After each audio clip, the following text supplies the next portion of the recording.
La contradiction est un signe de haute culture. Un homme supérieur la convoque, la sollicite, l'invite pour avoir sur lui l'idée la plus précise sur ses propres imperfections. Dieu est congolais. Le peuple congolais est le peuple élu. Quelque autre affirmation serait hérétique. Dieu est bel et bien congolais. Et moi, je fais partie du peuple élu. Aujourd'hui est une journée d'interpellation. Interpellation à la communauté congolaise, interpellation à la RDC.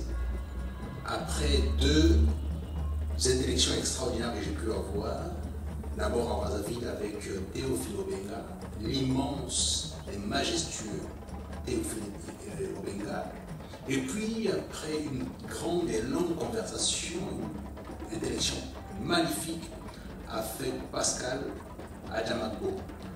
Pascal Adjamakbo, c'est un mathématicien de Paris 6 qui a travaillé sur les bateaux Michelin.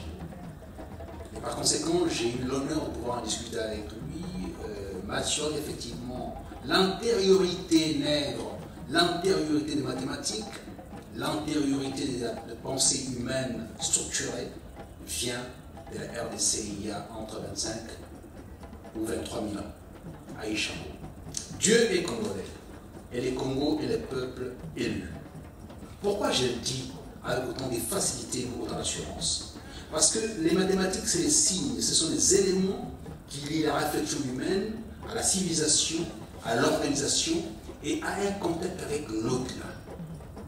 Il n'y a que les mathématiques par lesquelles on arrive à pouvoir créer des choses, à organiser les choses, à faire les choses.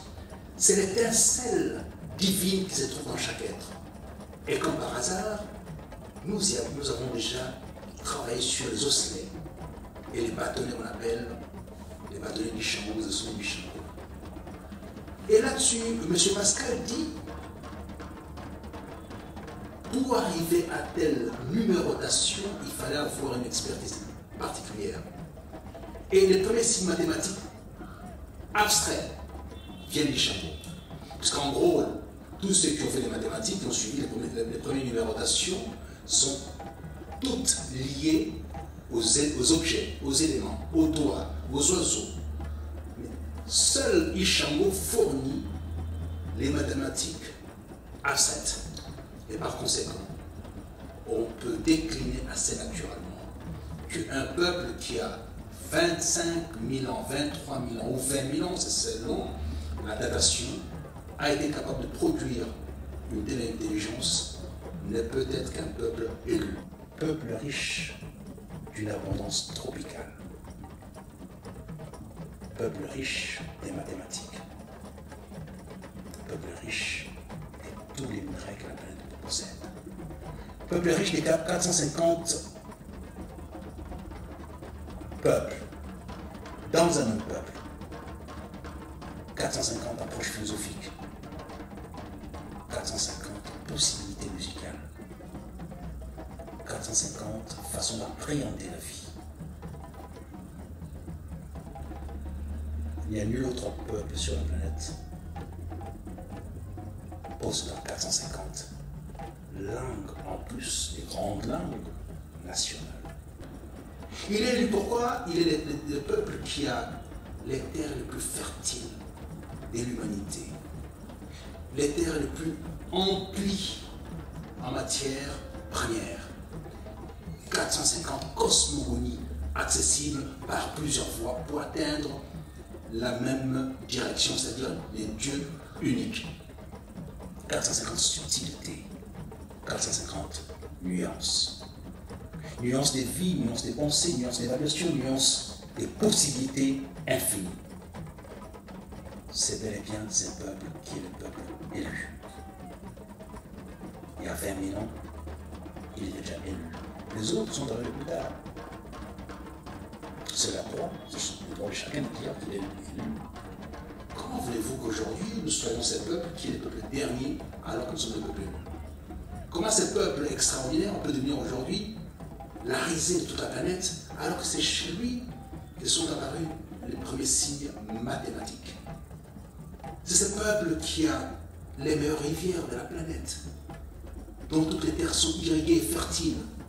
Ce peuple qui est composé d'une musique extraordinaire.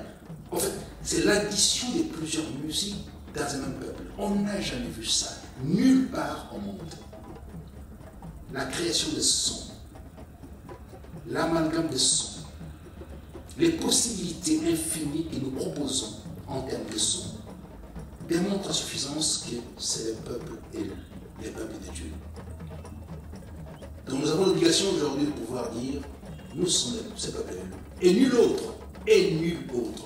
Toutes les considérations ultérieures qui viennent de tel texte sont des mythologies, alors que nous sommes dans les factuels. Ce que je dis n'est pas de la mythologie, ce sont des faits. Les bateaux du Chambaud, il y a 25 millions, 23 millions, 20 millions. Toutes les constructions religieuses ne sont apparues réellement qu'il y a à peine 2500 ans, 1500 ans, 1400 ans. Simplement. Alors que nous, les descendants des promoteurs, des inventeurs de mathématiques du Chambaud, nous avons conçu, nos cerveaux, les cerveaux de nos ancêtres ont conçu la structuration de la pensée humaine il y a 20 000 ans. Et par conséquent, respect pour ce peuple congolais qui est le peuple élu. Oui, je l'affirme, surtout qu'on ne vous mente pas, qu'on ne vous sous-estime pas. Dieu est congolais et le peuple congolais est bel et bien le peuple élu. La contradiction est un signe de haute culture. Un homme supérieur la convoque, la sollicite, l'invite pour avoir sur lui l'idée la plus précise sur ses propres imperfections. Dieu est congolais et les Congolais est le peuple élu. Je dis, moi j'apporte les preuves de notre élection divine.